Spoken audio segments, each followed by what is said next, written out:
I never expected that a simple walk through the city would change everything I thought I knew about my family.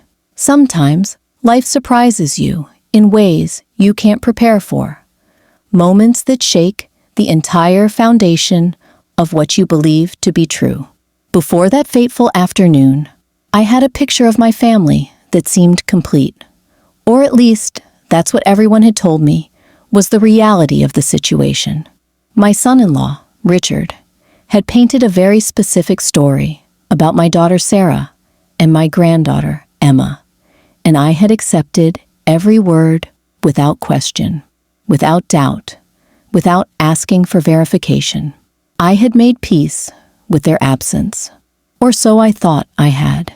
But the moment I saw them on that street corner, sitting on a bench like they were waiting for something, everything I had been told became a lie. And the truth, the real truth of what had happened to them, would be far more complicated and far more painful than I could have possibly imagined in those first moments when I recognized my daughter's face. I was walking through downtown on a gray Thursday afternoon, my mind on the groceries I needed to buy, when I saw her. At first, I thought I was imagining things. The woman sitting on the bench outside the old library looked too much like my daughter, but also completely different. Her hair was darker than I remembered, pulled back in a messy bun.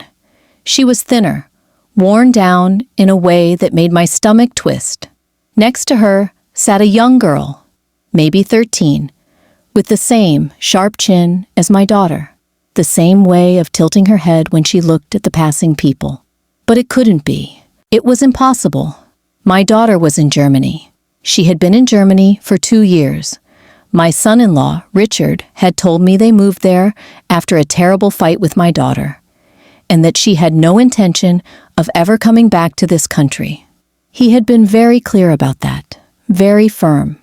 He said she wanted a fresh start, that she blamed her family for being controlling and unsupportive. He said they were building a new life overseas and that I should respect her decision to cut ties. I had cried about it, of course. I had tried to convince Richard to give me her address, her phone number, anything so I could reach out and apologize for whatever I had done wrong. But Richard always said the same thing. She didn't want contact. She was angry. She needed time. And now, standing 30 feet away, I saw my daughter sitting on a bench with my granddaughter, both of them looking like they hadn't eaten well in days. I must have stopped walking because people started moving around me, annoyed at the obstruction. But I couldn't move. My legs felt nailed to the sidewalk. I watched my daughter for what felt like an eternity, but was probably only 30 seconds. She was looking at something in a paper bag, pulling out what looked like a leftover sandwich wrapped in foil. She gave half to my granddaughter. The girl unwrapped it slowly, carefully, as if she was trying to make it last. That movement, that careful, deliberate motion, told me everything I needed to know. This wasn't a vacation gone wrong. This wasn't a temporary situation. My daughter and my granddaughter were homeless. They were sitting on a bench outside a library in the middle of the afternoon, eating leftovers from a paper bag. The shopping bag next to them wasn't filled with groceries. It contained everything they owned in the world. I wanted to scream. I wanted to run to them and demand to know what had happened, how they had ended up here, why they had never contacted me. But I was frozen. And there was another feeling, darker and more complicated. Why hadn't they called? Why hadn't my daughter reached out if things had fallen apart? Why was she willing to live on the street, but not willing to call her mother for help? That question would haunt me for days to come. It was a question that suggested there was something else going on, something deeper than I could understand from a bench on the sidewalk. I took a breath, steadied myself, and walked toward them. The moment my daughter saw me, her face changed completely. First came shock, then something that looked almost like fear. My granddaughter didn't recognize me at first. It had been 2 years since I had seen her last, and she was at that age where kids change so quickly, but my daughter knew exactly who I was. And that moment of recognition, that flash of fear in her eyes before she could hide it, was something I would never forget. I sat down on the bench next to them without being invited, and my daughter didn't protest. She just stared straight ahead, her jaw clenched so tight I could see the muscle working beneath her skin. Richard had told me they were in Germany. He had been very specific about it, every detail carefully crafted to sound believable and real. He had shown me pictures of them supposedly taken from their new apartment in Berlin. Photos of my granddaughter standing in front of the Brandenburg Gate, with her arms spread wide. My daughter sitting at a cafe drinking coffee, both of them smiling in those pictures. I had believed every single word he told me, because he was my son-in-law. And why would he lie about something like this? He had told me that my daughter and he had gotten into a terrible fight about 2 years ago. He said she had become increasingly unstable, that she had accused him of controlling her, of not supporting her dreams of living abroad. He said she had decided she wanted a fresh start in Germany, and that she had taken Emma with her without discussing it with him. He said it had been the worst day of his life. He had cried when he told me this, and I had held him while he wept, feeling terrible for him, feeling angry at my daughter for being so thoughtless, so selfish, so unwilling to consider how her decisions would affect everyone around her. Richard said Sarah had given him an ultimatum. She said either he stayed behind or she would make sure he never saw Emma again. He said he chose to let them go because he loved them both too much to force them to stay. He said it was the most mature decision he had ever made, even though it broke his heart into 1,000 pieces. I remembered him sitting in my living room, his eyes red from crying, telling me that Sarah had blocked his number and deleted his email address. He said she had made it very clear that she wanted no contact with him, that she blamed him for her unhappiness, that she was trying to build a new life away from everyone and everything that reminded her of her old life. He had been so convincing, so heartbroken, so genuinely sad that I had felt nothing but sympathy for him. But as I sat there on that bench now, looking at my daughter in clothes that were literally falling apart at the seams, at my granddaughter with dirt under her fingernails and bruises on her arm that I hadn't noticed at first, the truth started to crystallize in my mind, like ice forming on a frozen lake. Richard had lied. He had lied to me about where they were. He had lied about them not wanting contact, not wanting help, not wanting anything to do with their old life. He had lied about the nature of their fight and the reason they left.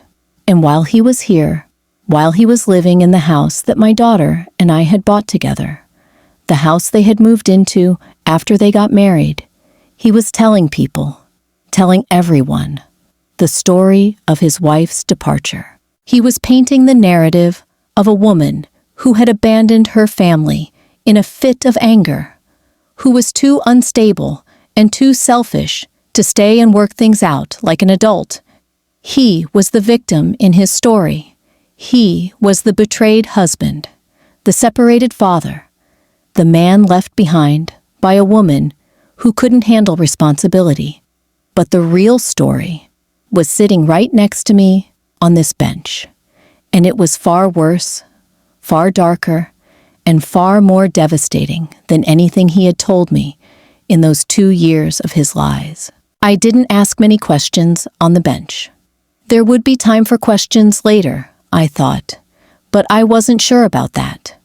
The moment felt fragile, like if I said the wrong thing, if I pushed too hard, if I demanded too much information, they would run again.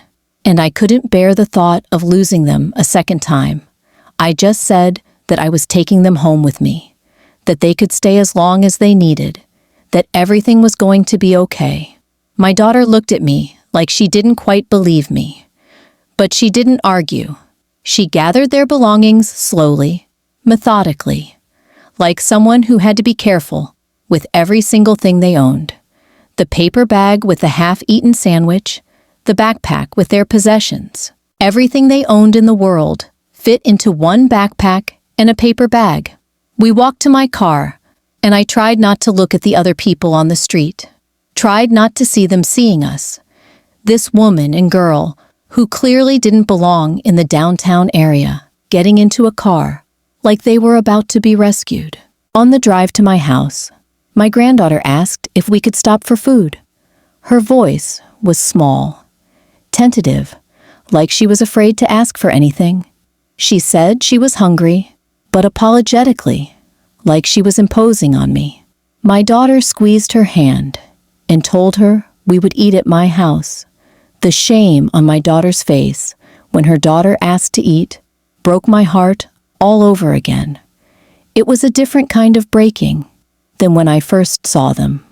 This was the breaking of understanding how long this had been going on, how accustomed my granddaughter had become to apologizing for her hunger, to feeling guilty for having a body that needed food. All I could think about was that they had been living like this for 2 years, possibly longer, maybe 3, maybe longer than that, and Richard was still living in their house. He was still going to work and coming home to his comfortable bed. He was still telling people they were in Germany, still maintaining his narrative of the abandoned husband. Taking them home seemed like the right thing to do at the time. The obvious choice for a mother and grandmother who had just found her family living on the street.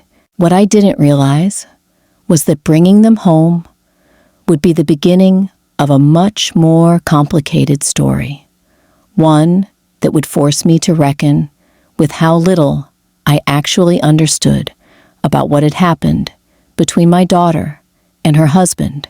It would force me to confront the reality that she had chosen the street, that she had chosen homelessness and hunger and danger over coming home to me. And that question, that painful question of why she would make that choice, would drive everything that came after.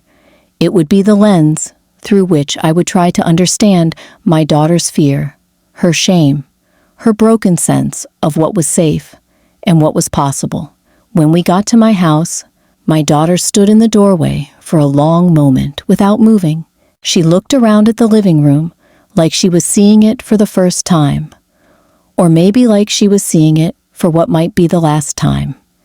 Maybe she was worried that Richard would somehow find out she was here, that he would come and take her back, that he would punish her for leaving.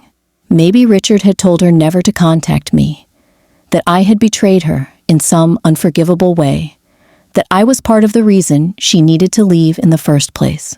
I didn't know any of this yet, but her hesitation, the way she stood in that doorway like she was on the edge of something dangerous, told me that there was something deeply wrong, something far more complicated than just a marriage falling apart.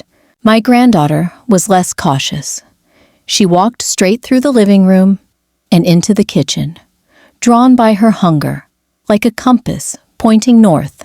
I followed her, and my daughter followed us. I made them sandwiches, real sandwiches with fresh bread and sliced cheese and turkey and tomato and lettuce. I made soup from a can because it was faster, and I could see that Emma was barely holding it together, that her hunger was making her shake slightly. I pulled out cookies, good cookies, the expensive kind that I usually saved for special occasions. What was more special than this? What was more important than feeding my granddaughter? Than showing her that she was safe now, that she didn't have to ration her food, that she didn't have to feel guilty for needing to eat. My granddaughter ate like she hadn't had a decent meal in months, And probably she hadn't. She ate with a kind of desperation that broke my heart. The way she stuffed the food into her mouth and barely chewed before swallowing, like she was afraid someone would take it away from her. My daughter picked at her food, moving it around on the plate more than actually eating it. She kept watching me, studying my face carefully, as if she was waiting for something. Waiting for me to be angry, maybe. Waiting for me to demand an explanation for why she had been living on the street instead of coming home to me. Waiting for me to judge her, to blame her, to turn her away like I had somehow failed her in the most fundamental way. But I was holding back too. Not sure what I had the right to ask. Not sure if pushing her would cause her to shut down completely or run away again. That first night, I gave them my guest room, the one I had kept prepared for visitors that never came. My daughter and granddaughter shared the large bed, and I sat in my own room across the hall, unable to sleep. I listened at the door as they whispered to each other in the dark. I couldn't hear the words clearly, just the soft murmur of their voices, the familiar cadence of mother and daughter trying to comfort each other. I could hear my granddaughter asking if they could stay here, if this was safe, if Grandma was going to let them stay. And my daughter was saying, yes, they could stay. Just for tonight, just to rest. Just to rest, like that was all they needed. Just one night of safety and food and a real bed. Just for tonight felt like a prison sentence, because we both knew it was temporary in her mind, that she was mentally packing their bags already, that she was already planning their exit strategy. I knew that my daughter didn't trust this situation. She didn't trust me, or maybe she did trust me, but she didn't trust that she deserved to be here, that she deserved comfort and safety, and a mother's love, or maybe, and this was the thought that terrified me most, she didn't trust that Richard wouldn't somehow find out and punish her for it. That last thought sat with me like a stone in my stomach, heavy and cold, the way she had flinched when she first saw me, the way she was still moving carefully around the house, like she was afraid of breaking something, measuring each word before she spoke it. These weren't the behaviors of a woman who had simply gotten angry and decided to leave her family. These were the behaviors of someone who was genuinely, deeply afraid, and I was beginning to understand that fear was not about me. It was about Richard. The next morning, I tried to ask questions over breakfast. I made pancakes because Emma mentioned she liked them, and I wanted to see her smile, wanted to do something that felt normal and safe and motherly. My daughter helped me in the kitchen, moving around carefully, asking permission before she opened drawers or touched pans.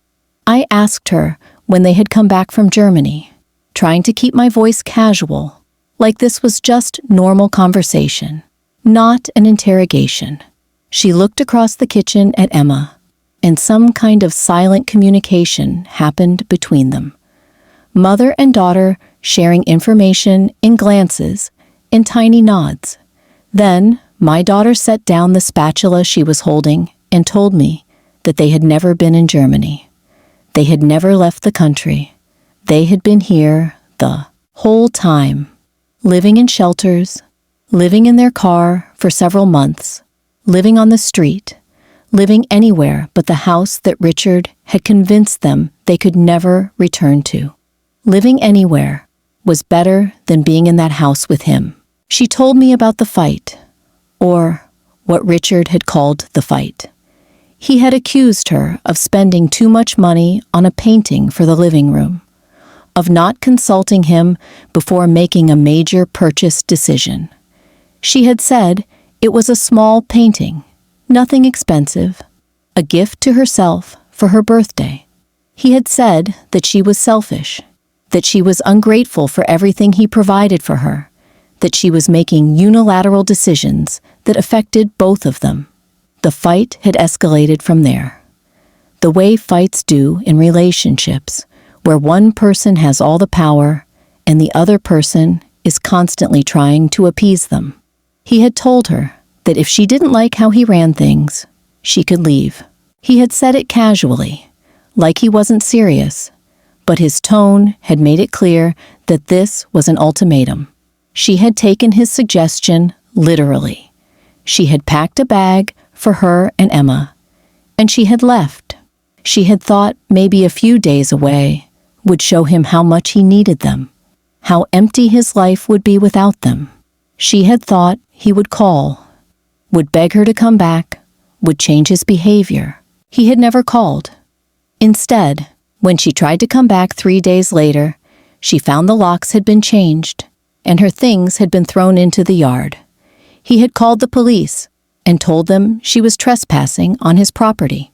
He had told Emma that her mother had abandoned them both, that she was mentally unstable and dangerous. He had told the neighbors that Sarah had run off with another man and had taken Emma out of spite, to hurt him. He had gotten a restraining order that prevented her from coming within 500 feet of the house. And then he had disappeared into the narrative that he had built, the story of the abandonment, the narrative of the woman who left without warning and refused to contact her family. But Richard had left one thing out of his story. He had told my daughter that if she came home, if she tried to take Emma away from him, he would make sure she never saw her again. He had told her that he would call social services and claim she was an unfit mother, that he would say she was a drug addict, that he would say she was abusive. He had told her that no one would believe her version of events, that everyone in the family thought she was unstable anyway. He had told her that her parents would take his side, that her friends would abandon her, that she would be completely alone, and then he would take Emma away. And my daughter, who had once been so confident, so sure of herself, who had always been so strong, had believed every word. She had believed him because he was a skilled liar, because he had already isolated her from everyone else in her life, because she had no one to check his story against. She had believed him because she was afraid of losing her daughter, and he had made it clear that losing Emma was exactly what would happen if she tried to leave. The days after that conversation were strange, intense, and painful. My daughter moved through my house like a ghost, like she was haunting her own life. She touched things carefully, so carefully, as if she might break them with too much pressure, as if they might be taken away from her if she held them too long. She barely made eye contact with me. When I tried to hug her, she tensed up, her whole body going rigid in my arms, and it took her a full 5 seconds before she could relax enough to hug me back. It was like being hugged by a statue, all rigid angles and fear. My granddaughter was easier. She was just grateful for the food and the bed and the safety. She was young enough that she could begin to believe that things might be okay now, that she might have a future that didn't involve looking for their next meal or their next place to sleep. But my daughter was carrying something heavier, something much darker. She was carrying the weight of 2 years of abuse, 2 years of isolation, 2 years of believing that she was completely alone in the world, with no one who would help her. Every time the doorbell rang, my daughter would jump. Every single time, her whole body would go tense, and her eyes would dart toward the nearest exit, like she was calculating whether she could make it to the window or the back door. Every time I mentioned calling someone, asking for professional help, involving the authorities, she would shut down completely. She would say that we couldn't do that it wasn't safe, that he would find us. She would say that Richard had friends, that he had connections, that he was the kind of person who could make anyone believe his version of events. She would say that if we involved the authorities, it would only make things worse. And I could see in her eyes that she believed this. She truly believed that there was no one who could help her, that the law wouldn't protect her, that the truth wouldn't matter. I started to understand the shape of what had happened, though she hadn't told me the full story yet, though there were still pieces missing, still things she was too afraid to say out loud. Richard had isolated her over months and years. He had slowly cut her off from her friends, telling her that they were bad influences, that they didn't understand him, that she should spend less time with them and more time with him. He had separated her from me by telling her that I was controlling her, that I was the reason she was unhappy, that I didn't support her. He had turned her against her own family, made her believe that no one would help her, that if she left, she would have nothing and no one. He had made himself the only person in her world that mattered, the only person she could depend on, the only person who loved her. And then, when she was completely isolated, when she had no one else to turn to, he had removed himself from her world. He had locked her out and taken away her daughter and hidden behind a restraining order in a story that everyone believed. He had forced her into a situation where she had no choice but to either stay with him or disappear into homelessness. It was a control tactic, so complete, so calculated, so perfectly executed, that it had nearly worked. He had nearly succeeded in breaking her completely. If I hadn't seen her on that bench, if I hadn't decided to take a walk through downtown that afternoon because I needed to clear my head, if I hadn't glanced at that particular street corner at that exact moment, she might still be out there. My granddaughter might still be eating leftovers from a paper bag. My daughter might have eventually given up and gone back to Richard, accepted his terms, agreed to let him control her completely in exchange for the stability of a roof over her head and her access to her daughter. But bringing them home hadn't solved the problem. It had only complicated it, because now my daughter was living in my house, but she wasn't really living. She was hiding. She was existing in a state of constant fear and vigilance. And I knew that before I could help her move forward, before I could help her rebuild her life or her sense of trust in the world, I needed to understand exactly what had happened, needed to hear the full story of how she had gone from being a happy, confident woman to someone so broken that she chose the street over coming home to me. The answers were there in my house, hidden behind my daughter's fear and her shame and her trauma, and I was going to have to find a way to get her to tell me the truth. I was going to have to convince her that it was safe to speak, safe to trust, safe to believe that someone finally had her back. The full story came out over the course of a week, not all at once, but in pieces that my daughter revealed when she felt safe enough to speak. It was like watching someone slowly unpack a suitcase full of trauma, each item more painful than the last, each revelation hitting me harder than the one before. She told me about the control that had started small, subtle things that she almost didn't notice at the time. Richard had opinions about her clothes, said some colors made her look pale and washed out.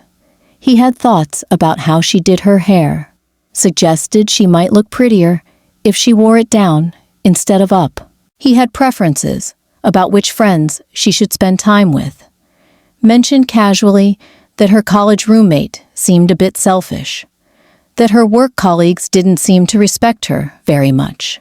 At first, she thought he was just being caring, just being protective in the way that a husband is supposed to be.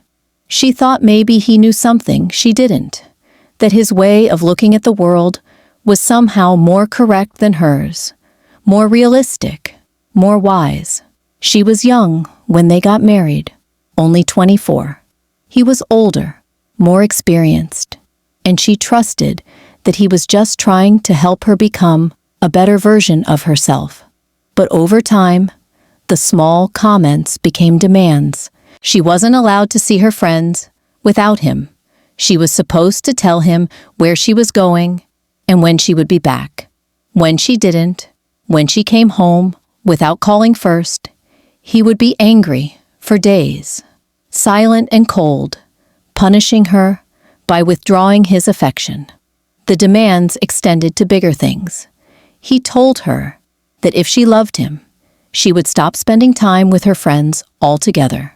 He told her that if she valued their marriage, she would let him handle the finances, that her job was going to ruin her health anyway, that she was too ambitious for her own good. He told her that she was too emotional, too irrational, too stupid to make good decisions on her own. These weren't angry outbursts that he would apologize for later. These were quiet statements delivered with certainty, like facts about the world that were simply true. He said them over breakfast. He said them while they were lying in bed. He said them while looking at her with an expression of concern, like he was trying to help her understand something about herself that she was too blind to see. And my daughter, who had always been so confident, so sure of herself, started to believe him. She started to apologize for things that weren't her fault. She started to ask his permission before making any decision, no matter how small or personal.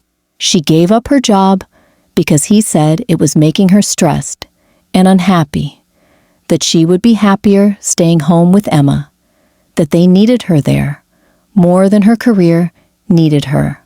Once she was home all day with Emma, once she had no income and no way to support herself independently, once she had cut herself off from her colleagues and friends. The abuse shifted into another gear entirely. It became more vicious, more targeted, more calculated. He started telling her that she was a bad mother, that Emma was suffering because of her incompetence and neglect. He said Emma would be better off with someone else, someone more capable, someone who actually knew what she was doing. He said he was thinking about hiring a nanny because Sarah was clearly unable to handle the responsibility of raising a child on her own. He said he was seriously considering calling social services to report her for neglect, that he was documenting all the times she failed to properly take care of their daughter. He kept telling her that no one would believe her if she said anything to anyone, because she had no job, no income, no outside connections, nothing in her name. He had slowly transferred all of her belongings into his name. The house was his. The car was his. The bank account was his. She had no money, no means of escape, no way to prove that what she was experiencing was real. He told her with absolute certainty that he would take Emma away if she ever tried to leave him. He told her that he would make sure she never saw Emma again, that he had friends who could help him disappear with her, that she would spend the rest of her life alone, childless and hopeless. He painted a picture so dark, so complete in its devastation, that staying seemed like the only viable option, the only way to maintain access to her daughter. He had constructed a world in which she was completely dependent on him, completely isolated and completely powerless. Her entire identity had been wrapped up in pleasing him, in trying to be good enough, in hoping that one day he would tell her she was finally acceptable. And then, one day, when she had the audacity to buy a painting for the living room without asking his permission, when she dared to do something for herself for the first time in years, when she bought a painting because she liked it, because it made her feel something other than fear and shame, he showed her exactly what his threats meant. He locked her out of the house that day while she was at the grocery store. She came home to find the locks changed, her key not working, and her belongings scattered across the yard like trash. He called the police and told them she was trespassing on his property. He refused to let her speak to Emma, refused to even open the door. And then, in the most calculated move of all, he told Emma that her mother had abandoned her, that her mother had run away because she didn't love her, because she was selfish and unstable. He made himself the parent who cared, the parent who was dependable and stable and completely trustworthy, while Sarah became the monster who had left them both without warning. For 3 days, Sarah tried to fix it. She called and called, but he wouldn't answer. She sat in a parking lot outside his office and waited for him to come out, not to confront him, but just to beg him to take her back, to tell her what she needed to do to be accepted again. She went to the house and tried to use her key, but the locks had been changed. She tried to talk to him through the door, and he called the police, told them there was a woman trespassing on his property, told them she was mentally unstable and potentially dangerous. She tried to explain to Emma through the window, tried to let her daughter see her face so Emma would know that she hadn't abandoned her. But he pulled the curtains, and she heard him telling Emma that her mother was crazy, that she was trying to hurt them, that she didn't love them anymore. By the time she realized that this was permanent, that he meant it, that she was going to lose her daughter if she went to the police, if she told anyone what was happening, if she did anything other than agree to his terms completely, it was too late. She ended up in a shelter that night with nothing but the clothes on her back. She spent her money on a car, a cheap used thing that barely ran, and she ended up sleeping in that car for 6 months, parking in different locations so the police wouldn't tell her to move. She ended up on the street with Emma after the car broke down because she was too afraid, too broken, too convinced that no one would help her, to reach out to me. She thought that if she came home, if she admitted that her marriage had failed, that her life was falling apart, that I would blame her for not seeing Richard for what he was. She thought that I would side with Richard, would believe his version of events, would tell her she was overreacting and exaggerating, that marriage was hard, and she just needed to try harder to make it work. She was convinced that there was no safety net, that there was nowhere to go but down and out, that the only thing keeping her alive was the hope that maybe one day Richard would change his mind, would let her see Emma, would give her one more chance to be perfect enough. When Richard's lawyer came to see me, 2 weeks after I had taken Sarah and Emma home, I was sitting in my living room with my daughter upstairs, probably listening at the top of the stairs, her ear pressed against the floor, probably terrified that everything was about to fall apart again, that I was going to tell her to leave, that I was going to side with Richard the way everyone else had. The lawyer was dressed in an expensive suit. He was calm and professional, the kind of man who made threatening people sound reasonable. He was here, he said, on behalf of his client, to discuss the temporary arrangement that had been made with my daughter. He had a briefcase full of papers that he placed on my coffee table with a soft click. He had papers that showed he had a restraining order, documents that said Sarah was barred from coming within 500 feet of the property where Emma lived with Richard. He had legal documents that said Richard had full custody of all of Sarah's possessions, that any contact with Emma needed to go through him and his lawyer, that Sarah would need to provide proof of her mental stability before supervised visitation would even be considered. He said that Richard wanted to be reasonable about this, that he wasn't trying to be difficult, but that he had to protect their daughter from a mother who had clearly lost her grip on reality. He said that if Sarah agreed to attend therapy and proved that she was mentally stable again, he might be willing to arrange supervised visits with Emma in a neutral location. He said that Richard still cared about Sarah, that this was difficult for him too, but that he had to protect Emma from her mother's mental health crisis, from her abandonment, from her instability.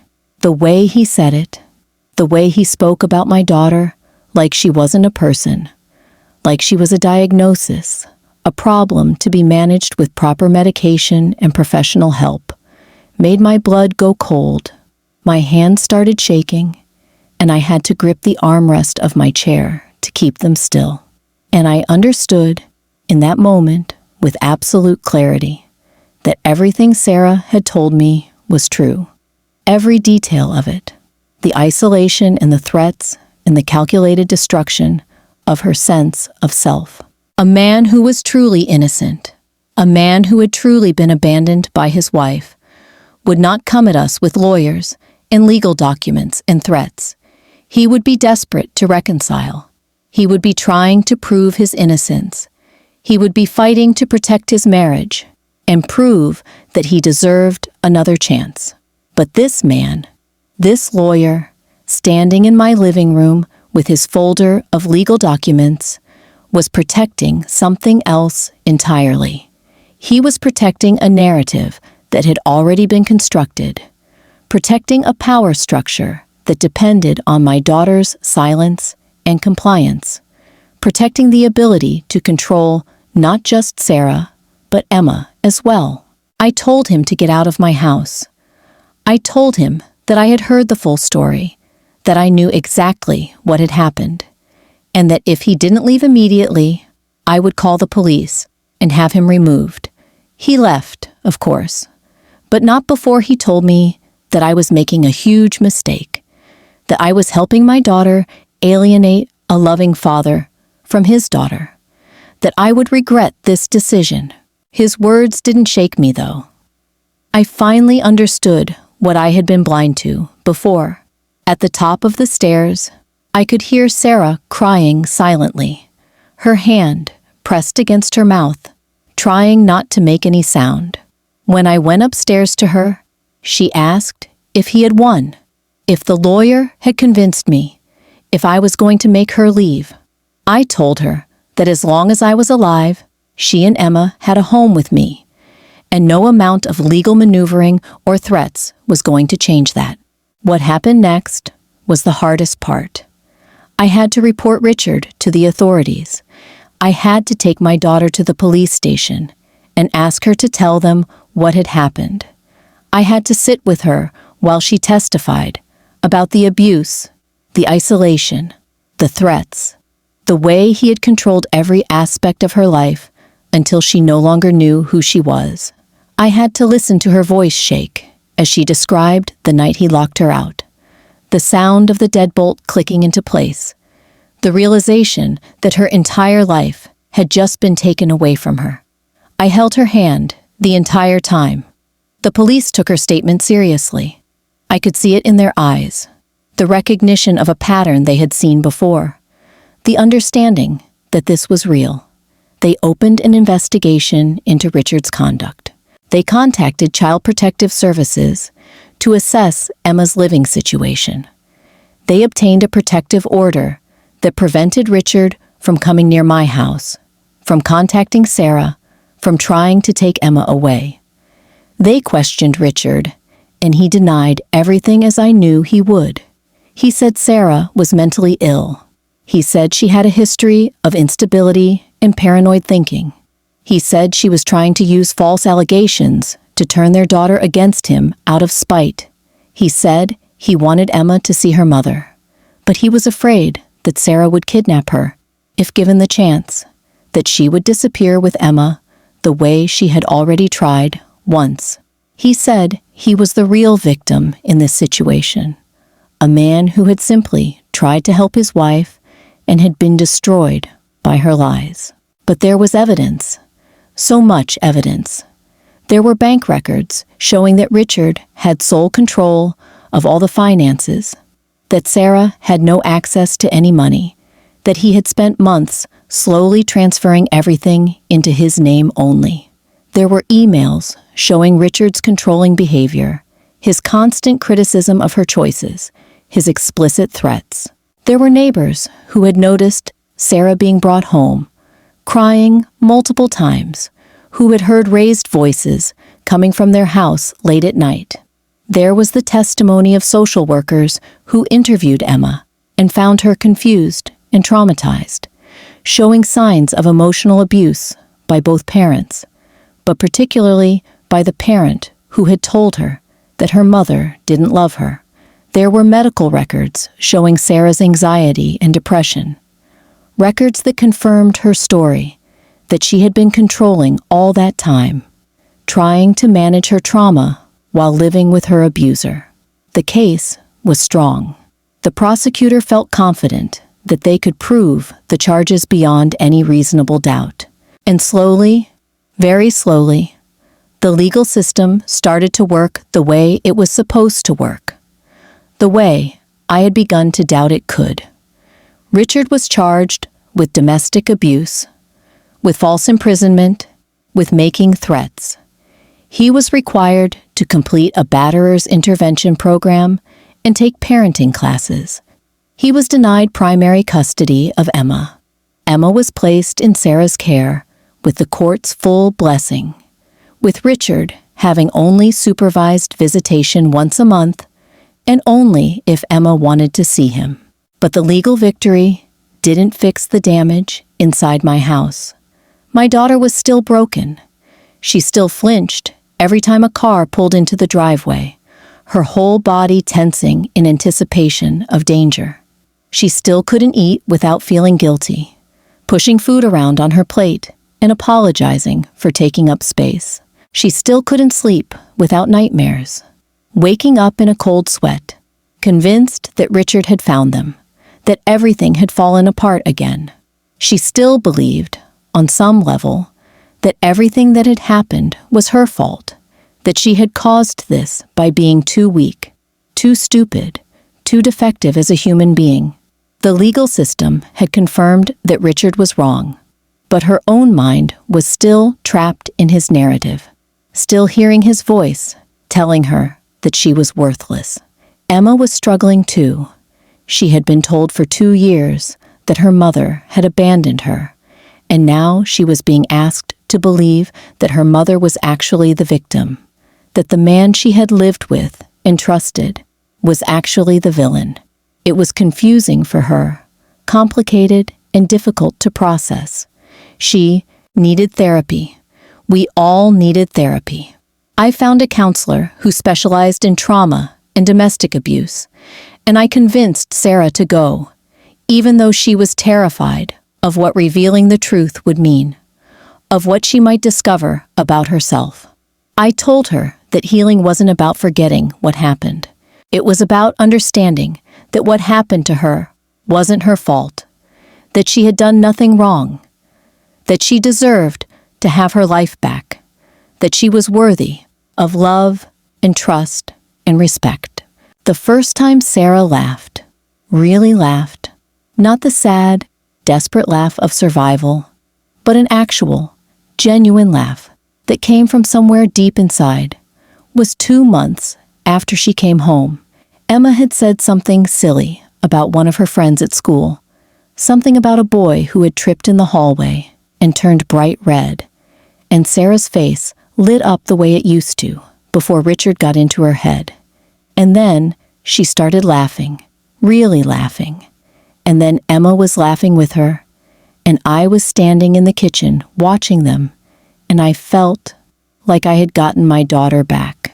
Not completely, because complete recovery from something like this takes much longer than 2 months, takes years sometimes, takes a lifetime of learning to trust again and learning to believe in yourself again. But the parts of her that Richard had taken, the parts that she had given up to try to save her marriage, were starting to come back. She started to get a job, a real job, with a company that valued her contributions and paid her for her work. She started to spend time with friends again, people who welcomed her and listened to her and made her feel like she belonged. She started to realize that she was smart, that she was capable, that she was worthy of love and respect, that her presence in the world mattered. The person who had been broken on the street corner, eating leftovers from a paper bag, was slowly beginning to put herself back together. But healing wasn't linear. There were still hard days. There were still moments when she would say that she wished she had just stayed with Richard, that at least then she would still have her marriage, even if it was a prison. There were still nights when she would lie awake, wondering if Emma would forgive her for leaving, if Emma would think less of her for not having been strong enough to fight back sooner. I told her again and again that none of this was her fault, that she had done everything right, that she had survived, that she had protected Emma in the only way she could, by getting them out. I told her that strength wasn't about never being hurt. It was about getting back up after you had been knocked down. It was about asking for help. It was about believing that you deserved to be treated with respect. Richard fought the custody arrangements. He appealed the protective order. He tried to convince Emma that Sarah was lying, that he was the real victim. But Emma was in therapy too, and she was slowly beginning to understand what had happened to her, to understand that the person she loved and trusted had manipulated her, had used her as a tool to control her mother. It was a painful realization, but it was also a necessary one. She needed to understand that love and trust can be broken, and that sometimes people who claim to love you can hurt you in the deepest ways possible. But she also needed to understand that not everyone is like that, that there are people in the world who are genuinely good, who genuinely care about her well-being, who will never use her or manipulate her. A year after I found Sarah and Emma on that bench, they had moved into their own apartment. Sarah had a stable job. Emma was doing well in school, making friends, starting to believe that the world wasn't entirely unsafe. I would visit them every week, and we would have dinner together, the three of us. And sometimes it almost felt normal, but it never felt quite completely normal, because there was always this awareness of how close we had come to losing each other forever. There was always this understanding that Sarah could have given up, that she could have gone back to Richard just to have stability, just to have a roof over her head, just to have access to Emma. There was always this gratitude that she had been strong enough to keep going, even when giving up would have been easier. The thing that surprised me most about all of this, the thing that I didn't expect, was how common this story turned out to be. I started reading about domestic abuse, about how many women leave their homes with their children and end up homeless because they're too afraid to reach out for help. I started talking to other parents, and I heard their own stories of children in abusive relationships, of family members they couldn't help because they didn't know the truth. I realized that Richard's approach, his calculated isolation and control, his careful construction of a narrative that would protect him while destroying my daughter, was not unique. There are thousands of Richards out there, hundreds of thousands maybe, men who have learned exactly how to break a woman down to nothing and then convince the world that she was always nothing to begin with. But there are also thousands of Sarahs who survive, who fight back, who ask for help even when they're terrified. And there are also thousands of people like me who, if we just pay attention, if we just look closely at the people around us, if we just listen when something doesn't quite add up, can help. I could have missed my daughter that day. I could have not taken that walk. I could have walked past without really seeing. But I didn't. And that made all the difference. If you're watching this and you recognize yourself in Sarah's story, if you're living in a situation where someone is controlling you, isolating you, telling you that no one will help you, I want you to know that there are people who will help. There are shelters, there are hotlines, there are lawyers and advocates and social workers who understand what you're going through and who will stand with you. You don't have to stay. You don't have to accept that this is how life has to be. You deserve to be treated with respect. You deserve to have your own thoughts, your own money, your own friends, your own life. And if you're a parent watching this, I want you to be aware of the people in your life. Pay attention to the ones who seem to be withdrawing, to the ones whose explanations don't quite add up, to the ones who are always apologizing or always afraid. Sometimes the difference between someone surviving and someone disappearing into homelessness is simply a parent who noticed, who asked questions, who refused to accept the story they were being told. I was that parent, and I'm grateful every single day that I was. What do you think happened after this? Do you think Richard ever truly accepted that he had lost control? Do you think Emma was able to fully rebuild her relationship with her mother? Do you think my daughter was ever able to completely heal from what she experienced? I would love to hear your thoughts in the comments. Let me know what you think about this story, what you would have done in my position, whether you have experienced anything similar. Write to me in the comments where you're listening from for more stories like this, stories about survival and resilience, and families finding their way back to each other against all odds. Please like this video and subscribe to the channel. There are so many more stories waiting for you. Stories about strength in the face of adversity. Stories about the power of family. Stories about what happens when we refuse to give up on the people we love. Thank you for listening. Thank you for caring. Until next time.